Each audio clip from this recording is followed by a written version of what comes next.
भाई जो गुरु बचन पे डट गे रकट गे फंद 84 के।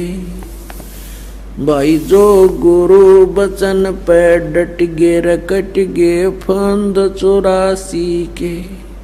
कट गे फंद 84 के रकट गे फंद 84 के। भाई जो गुरु बचन पे डट गे रकट गे फंद 84 के। वस्तु मिली ठोड़ की ठोड़ मिट गी मन पापी की दौड़। वस्तु मिली ठोड़ की ठोड़ मिट गे मन पापी की दौड़। ये भरम मिटे मथुरा काशी के। भरम मिटे मथुरा काशी के। भाई जो गुरु बचन पर डट गे रकट गे फंद 84 के। कट गे फंद 84 के रकट गे फंद 84 के। भाई जो गुरु बचन पर डट गे। यहाँ परमात्मा की हंसात्माओं को मांजते हैं, पहले धोते हैं उसको साफ। जैसे खेत संवारा करें बीज बोने तो पहले, और कोई एक विशेष वस्तु पदार्थ डालना हो तो उस पात्र को खूब मांजते हैं, नहीं तो पदार्थ खराब हो जाए। तो यहाँ बीड़ी शराब मांस तंबाकू और किसी प्रकार का दहेज बकवाद सांग सिनेमा फिल्म, ये बकवाद नहीं देखनी, ये मैच नहीं देखने आपने। अब क्योंकि जब हम साधु हो जाएंगे संत हो जाएंगे, जब हमने पता लग जाएगा कि देखा है कोई देखने की चीज है, ये ताश खेल रहे हैं मार बेगम और कभी लेना नहीं देना, क्यों मन न बकवाद चाहिए और सारा दिन सुबह से लेकर शाम तक लेप कर देखेंगे। और इसी तरह ये मैच क्रिकेट के मैच 3-3 दिन आंख पाड़े बैठे रहे, क्या मतलब है इसका?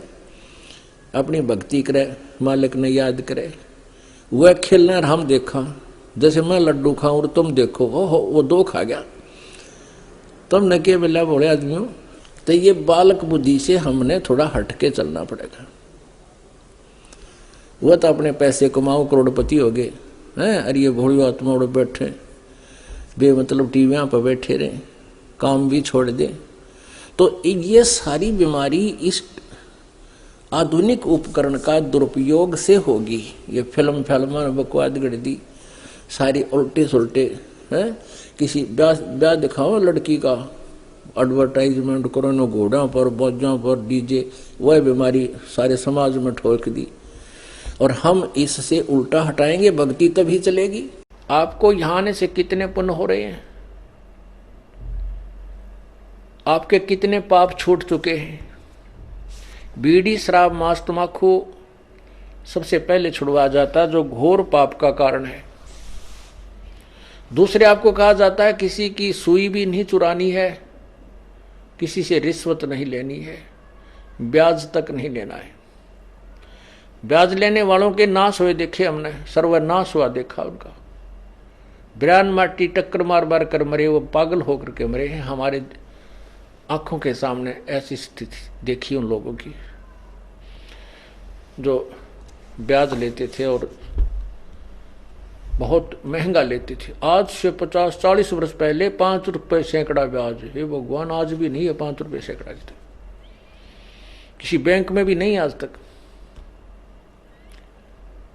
और फिर उस व्यक्ति की क्या दुर्गति हुई हमने आंखों देखा था। पागल हो गया, टक्कर मारा, अपनी टट्टी ने अपने मुंह पर मारा, कुआं खा ले, बुढ़ापे में बुरा हाल होकर मरा वो। तो परमात्मा यह कहते हैं कि ब्याज भी नहीं लेना हमने। इन अच्छे हथकंडों से हम धनी नहीं बन सकते,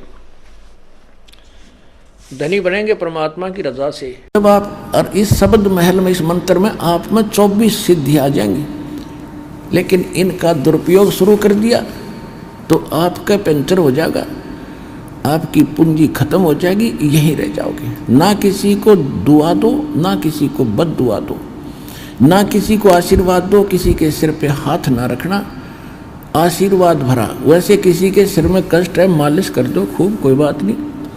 और एक अपने परम गुरुदेव और भगवान के अतिरिक्त किसी के चरण नहीं छूना। वैसे कोई बूढ़ा बुजुर्ग बीमार बालक के पैर दुखे खूब दबाओ, मालिश करो, वो चीज़ अलग है। उस भाव से नहीं, एक पूज्य भाव से नहीं, सत्कार करो, खूब नमस्कार करो, कति नतमस्तक होकर प्रणाम करो सबको, ये सत्कार है। और चरण छूना ये पूजा माता है। तो पूजा केवल एक भगवान और उसके स्वरूप यानी गुरु के अतिरिक्त हम नहीं करेंगे।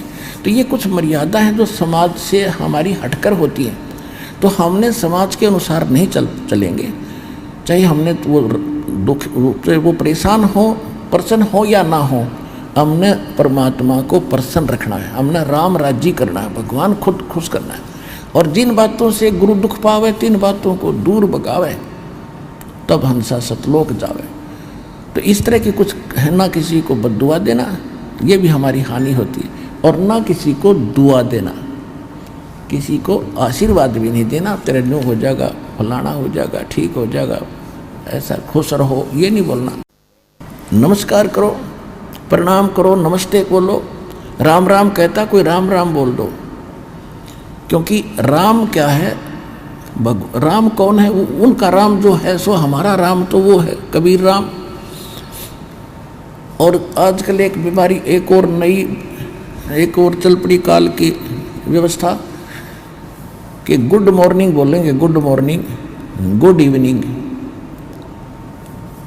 बता, ये नहीं बोलना हमने, ना गुड इवनिंग कहना, ना गुड मॉर्निंग और ना गुड आफ्टरनून। हम या तो सिंपल कह दो, वो कहता गुड मॉर्निंग, वो कह दो जी मॉर्निंग मॉर्निंग, और या बोल दो गॉड मॉर्निंग, गुड छोड़ के गॉड बोल दो, गॉड मॉर्निंग, गॉड मॉर्निंग। अब उसका मिलता जुलता अक्षर भी हो गया, विराजी हो जाएगा। गॉड मॉर्निंग, गॉड अभ्यास बना लो अपना ये, God morning, God afternoon, God night, यानी गॉड गिवन है ये समय। सुबह भी उसकी दया से हुई है और दोपहर तक भी हम उसकी रजा से पहुँचे हैं, और शाम हुई है तो भी गॉड मॉर्निंग, गॉड इवनिंग, भगवान की दी हुई शाम है। गुड वैसे हो जाएगी यार, हमारे कहने से, तुम्हारे कहने से हो जाएगी, लेकिन उसकी हो जाएगी, आपकी पंचर हो जाएगा। तो इसी गलती ना करियो।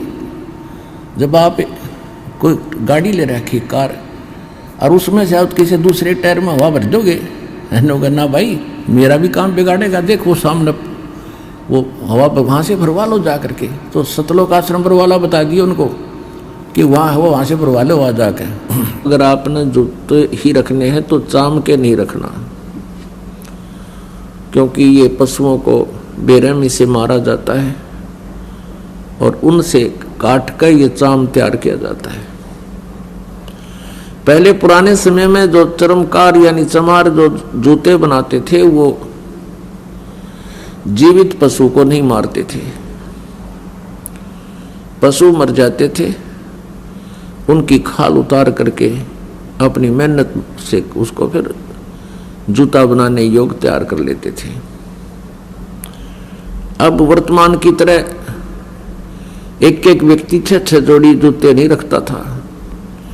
एक जूता जोड़ी, वह भी कति टूट ले, लित्र बन ले, उसके फिर थेगड़ी लवाए जाते थे और पहनते रहते थे। अब वर्तमान में तो बहुत जुल्म हो रहा है। भैंसों को, काटड़ों को, गौओं को बढ़िया चाम बनाने के लिए एक ऐसा केमिकल प्रयोग करते हैं, जीवित को भूखा रखते हैं, प्यासा रखते हैं, ताकि वो मांस समाप्त होकर के और चाम में समा जावे। और उसके जीवित के ऊपर ही वो फिर कहते हैं बहुत जबरदस्त गर्म पानी डाल देते हैं, वो फूल जावे और वो पशु बहुत बुरी तरह चिल्ला रहा होता है। फिर उनको काट दिया जाता गर्दन से और फिर वो बढ़िया जूते बनाए जाते हैं। तो पुण्यात्मा, जिस दिन से इस दास को ये ज्ञान हुआ है चाम के जूते, चाम की बेल्ट उसी दिन से त्याग दी थी। ऐसे ही आप जी को चाहिए कि चाम प्रयोग ही करना बंद कर दो, फिर अपने आप इन जीवों की हिंसा बंद हो जाएगी। मांस खाना बंद कर दो, अपने आप सुधार होना शुरू हो जाएगा। ये बातें कहन सुन से नहीं, ये किसी तरीके से इनका अंत किया जा सकता है। आजकल और अन्य बहुत अच्छे ट्रैक्शन वगैरह के जूते आते हैं, उनको पहन लीजिए। और जैसे मिलिट्री वगैरह में है, वो सरकारी मामला है, गवर्नमेंट का है, वहां आपको दोष नहीं है वो कैसे जूते पहनने को दे। प्राइवेट फिर आप वो नहीं पहनोगे, केवल ड्यूटी के समय वो पहन सकते हो, उसके बाद अपना दूसरे सिंपल चप्पल पहन लो, चाहे हवाई चप्पल, ये भी बढ़िया है। हमने अपने पापों के जो सोर्स हैं उनको खत्म करना है और जो पुण्य के सोर्स हैं उनको बढ़ाना है। परमात्मा कहते हैं, जा दिन सतगुरु भेटियो वो दिन लेखे जान, बाकी समय गंवा दिया बिना गुरु के नाम। परमात्मा बताते हैं कि जिस दिन आप जी को पूर्ण संत से उपदेश प्राप्त हुआ, आपका वो जन्मदिन है, वो आपका हैप्पी बर्थडे है। बाकी जो हम पहले लोक वेद के आधार से बर्थडे मनाया करते थे, वो हमने अब नहीं मनाना। उसको हम खुद हैप्पी बर्थडे मानना है, वो तो बड़ा दुख था हमारे ऊपर, कैर टूटा, जन्म हुआ, ना जाने कितने कष्ट जीवन पर आवेंगे, कोई बच्चा हो गया तो मर जाएगा, कोई बचेगा ना बचे, कोई बीमारियां, 100 प्रकार की समस्याएं, दिन रात धक्के खाने। वो कौन सा जन्म था, वो कौन सा हैप्पी बर्थडे था, वो तो ब्रांड मार्टी डे था और उस नाम हैप्पी बर्थडे मनाया करते। अब जिस दिन आप जी को उपदेश मिला वो नोट कर ले, आपका वो हैप्पी बर्थडे है। और 100 याद रखे भगवान कैसे प्राप्त हुआ वो दिन, जिस दिन आपकी शरण मिली मालिक। तो आज वो ये दिन जो है अमावस्या वाला, फाल्गुन के अमावस्या वाला दिन, ये वो हैप्पी डे है जो जिस दिन इस दास का उद्धार हुआ, गुरुदेव जी ने उपदेश बख्शीश किया। अब याद आती है उस दिन के महत्व की, आज याद आता उस दिन की महिमा। जे वो ना मिलता वो दिन, ये 17 फरवरी फाल्गुन अमावस्या सन 1988 को इस दास को उपदेश मिला था। आज 23 वर्ष का हो गया ये दास। वैसे शरीर की आयु लगभग 60 वर्ष की होगी, लेकिन असली आयु इस दास की 23 वर्ष है। उससे पहले जो जीवन था वो मनुष्य का नहीं, पशु की तुल्य था। पशु भी वही कर्म करते थे, ये दास भी वही कर्म करता था। और जिस दिन से गुरु मिले हैं, उपदेश मिला है, उस दिन से हमारा जन्म है। हमने मन जीती बनना पड़ेगा। कहे कबीर और सब दुखी संत सुखी मन जीती हो। आप मन जीत के नो मन जीता जाएगा भगवान के ज्ञान से। जैसे अज्ञानता में अनजान बालक विष पड़ा हो, चाहे कितना पड़ा हो, पूरा खा जाएगा। और जब उसको पता चल जाएगा विष का एक कण कण भी कहीं गिरा हो और ये पता हो कि ये विष है, उसको छुआ नहीं गा, उसको तो मिट्टी में दबाओगा, नीचे कोई और भी ना खा ले। जैसे किरका जहर का रंग होरी हो, कहो कौन तिस खावे राम रंग होरी हो। अब क्या बताना चाहते हो कि तुम होरी माने खुशी मना रहे हो और करो खाओ जहर सारा दिन, दूसरों की बुरी सोचो, बुरी नीत रखो, रिश्वत लेते हो, फलान मिलावट करते हो, और तुम होरी मनाने की भी इंतजार कर रहे हो, खुशी भी की आशा करते हो। ये ऐसे आपके घर में होरी यानी खुशी नहीं हो सकती।